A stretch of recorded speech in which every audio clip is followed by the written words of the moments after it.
Bom, galera, mais um videozinho mostrar pra vocês uma troca de disco e pastilha. Olha o estado da pastilha, chegou no ferro já, começou a comer até. Discos, né? Disco já com rebarba, ó, certo? E já tá tudo em mãos. Pastilha já aplicado o produto, né? Anti-chios nas costas. Discos novos.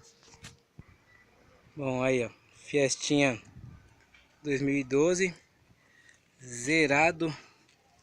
Fazer a limpeza do cubo e a montagem agora.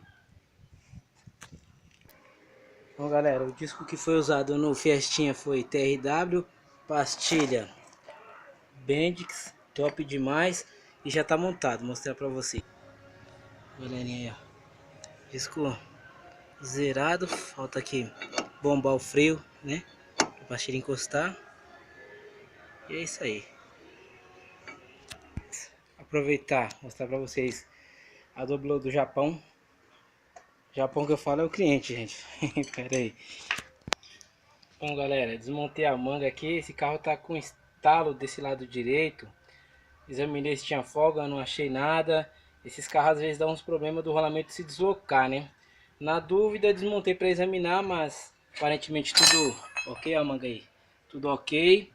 Só uma coisa que tem de errado, eu vou trocar e ver se o problema sana. A única coisa que eu vi de errado é o seguinte, ó.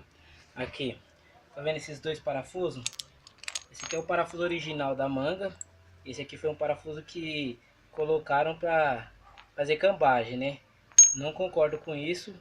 E assim, e a única dúvida que fica é esse parafuso irregular. Vou conseguir outro parafuso igual, o original, fazer a montagem, apertar tudo direito e dar umas voltas no carro e ver se sanou o problema. Porque a única coisa irregular que eu vi aqui foi isso. E se não for, dá mais uma verificada para sanar. É isso aí.